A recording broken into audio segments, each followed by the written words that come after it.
پہلے ہمیں اللہ پر جو ہے یقین ہونا چاہیے، اور وہ وضاحت کے ساتھ ہونا چاہیے کہ اللہ کیا چیز ہے، کیا کر سکتا ہے، اس کا اثر کیا ہے جہان میں، ہماری زندگی میں اثر ہے ہی کیا اس کا، یہ ہماری زندگی کی مینجمنٹ میں، یہ ہماری زندگی کو چلانے میں اس کا کتنا اثر ہے، ہماری زندگی کتنی متاثر ہوتی ہے اللہ کی کاروائیوں سے، یا یہ جو جہان چل رہا ہے تو اس میں اللہ کا کردار ہے کہ آیا ہے بھی صحیح اللہ کا کردار، یا جہان آپ و آپ چل رہا ہے؟ اگر اللہ کا کردار ہے وہ کتنا ہے، اگر یہ چیزیں سمجھیں تو پھر یہ جو ٹکڑا آیت کا ہے، اور اللہ نے تو یوں کہا ہے کہ کردار، اللہ نے اپنا کردار کے واضح کرنے کے لیے کہ اللہ کا کتنا کردار ہے،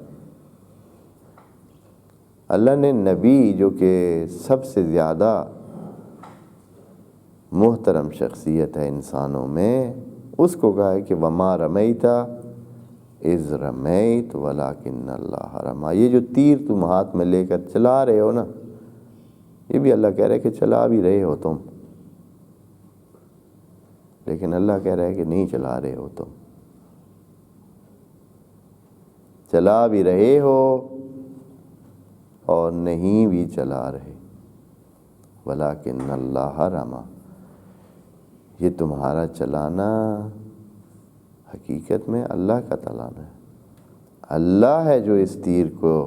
چلا رہا ہے، کیونکہ صرف یہ تیر، یہ ٹکڑا تیر کا اور تیر کمان نہیں ہے، اس میں 20 عناصر اور بھی ہیں، وہ سارے کون مینیج کر رہا ہے؟ وہ سارے بھی مل کر اس کائنات، یہ جو فضا پیدا کی ہے ایسے کہ اس میں آسانی سے ایک چیز حرکت کر سکے، کہ کس نے ابھی اس کو کھلا رکھا ہوا ہے، کس نے اس کو اجازت دے رکھی ہے، کس نے تیر کو ادھر سے وہاں جانے کی اجازت دے رکھی ہے،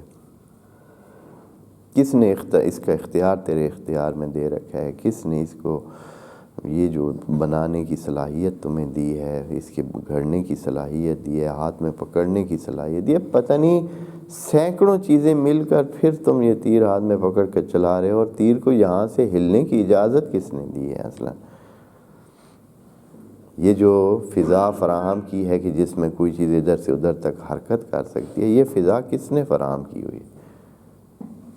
پہلے ایک چیز کو یہاں سے ادھر جانا کیوں جائے، کس وجہ سے جائے؟ تو یہ ساری چیزیں ملا کر خدا کریم فرماتا ہے کہ اگر اس طرح دیکھو تو سارا یہ جو چھوٹی سے چھوٹی حرکت ہے نا، یہ بھی اللہ کی اجازت سے کے بغیر نہیں ہوتی۔ اس کے علاوہ ایک اور مثال دی ہے خدا کریم نے، یہ مثال دی تھی تاکہ آپ سمجھیں کہ آپ کا کوئی کام آپ کے اختیار میں نہیں ہے، وہ اس کی طرف سے ہو رہا ہے۔ ہاں، آپ کی جو نیت ہے نا وہ ہم کاؤنٹ کریں گے، اسی کے مطابق ہر چیز کی فراہمی ہمارا کام ہے، یعنی تکوینی عمل ہمارے پاس ہے، اور جو سافٹ ویئر ہے وہ تمہارے پاس ہے، جو ہارڈ ویئر ہے وہ سارا ہمارے پاس ہے، تکوینی عمل ٹوٹلی اللہ کے پاس ہے، اور یہ جو وسائل آپ لگا رہے ہیں یا لگاتے ہیں، یہ سارا کیا ہے؟ تکوینی عمل کا حصہ ہے، اس لیے یہ سارا ہمارے پاس ہے۔ ایک اور مثال بھی دے دوں تاکہ آپ کو اللہ کی جو دخل ہے ہماری زندگی میں اس کی سمجھ آ جائے کہ وہ کتنا زیادہ ہے۔ ہم غلط فہمیوں کا شکار ہو کر سمجھ رہے ہیں کہ میں کچھ کر رہا ہوں۔ فرمایا ہے کہ ما من ورقۃ تسقط، یہ جو درختوں پہ پتے ہوتے ہیں نا، یہ وہ آیت ہے جو آپ، ایک خاص نماز ہوتی ہے نماز مغرب کے بعد 2 رکعت نماز غفیلہ، اس میں یہ آیت آپ پڑھتے ہیں دعا میں کہ کوئی پتا درخت سے نہیں گرتا مگر یہ کہ اللہ کو اس کے گرنے، اس کے کدھر گرا ہے، کہاں تک اس نے جانا ہے، اور پھر اس کے ساتھ کیا ہونا ہے۔ ما تسقط من ورقۃ الا یعلمها ویعلم مستقرها، پہلے سے اللہ کو علم ہے، یعنی اس نے ہی سیٹ کیا ہوا ہے۔ کہ ہم تو سمجھتے ہیں کہ وہ بھائی رات کو صبح تک وہ ہزاروں پتے گرے ہوئے ہیں، ہم نے کبھی نوٹس ہی نہیں لیا، لیکن اس کو ایک ایک پتے کا علم ہے، اب اس سے چھوٹی اور کیا چیز ہو سکتی؟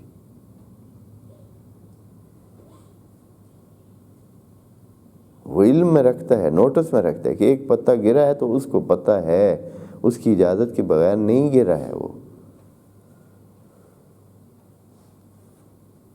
گرا ہے اور پھر کدھر جائے گا ہم نے تو کبھی خیال نہیں کیا پتے ہیں کیا ہے، ان کی کیا ویلیو، اور لاکھوں میں کروڑوں میں اربوں میں پتے گرتے رہتے کیا ہے۔ لیکن اگر آپ کو پتہ ہونا کہ آپ کے ایک بال میں، جو آپ کے سر سے گرا ہو ایک بال، آپ کی داڑھی سے گرا ہو، آپ کے جسم کے کسی حصے سے بھی ایک بال گرا ہو، تو اس میں آپ کی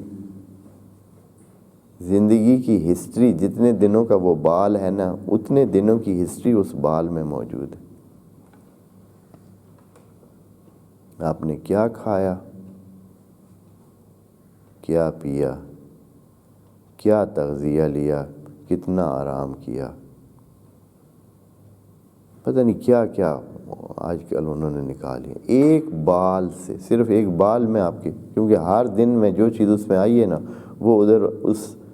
وہ ایک حصے اس بال کا اسی چیز سے بنا ہوا ہے، اور وہ اس کی تمام جو خاصیات اور خصوصیات ہیں وہ اس حصے میں موجود ہیں کہ آج اس بال کو یہ چیز ملی ہے، اور وہ اسی حد میں ہے، وہ اگلے کے ساتھ مکس نہیں ہوتی۔ اس لیے اگر مہینے کا بال ہے نا، تو مہینے کی آپ کے کھانے پینے کی اور جسم میں جانے والی تمام حرکات کا جو ہے نا اس میں ریکارڈ موجود ہے۔ یہ چیزیں ہیں، یعنی اگر ادھر یہ ریکارڈ ہو رہی ہیں تو کسی نے ریکارڈ کے لیے ریکارڈر اس کو بنایا ہے، پھر اس میں وہ سارا سلسلہ کیا، وہ بھی جانتا ہے، تو یہ ریکارڈ اس کے پاس بھی ہے اور وہ ہر ایک چیز کو جانتا ہے۔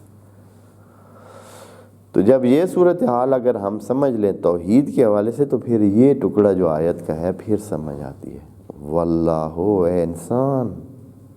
تو یہ سمجھ رہے کہ تو بھائی اکٹھے کرتا ہے وسائل، تو بناتا ہے، تو محنت کرتا ہے، تو جو ہے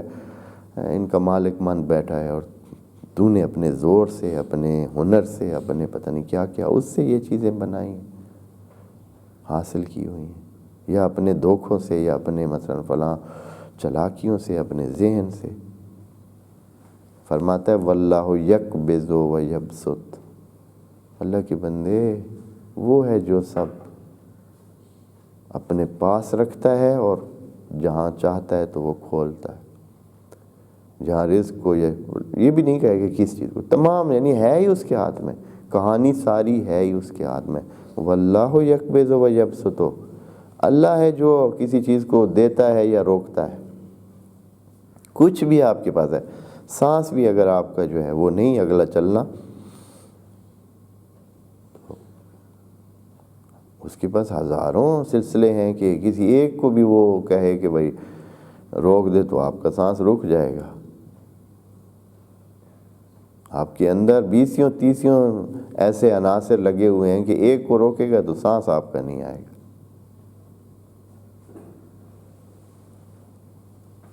تو یہ فرما رہا ہے واللہ یقبض، وہ روک لیتا ہے اور وہ کھولتا ہے، یہ بھی نہیں کہا کس چیز کو، یعنی تمام چیزوں۔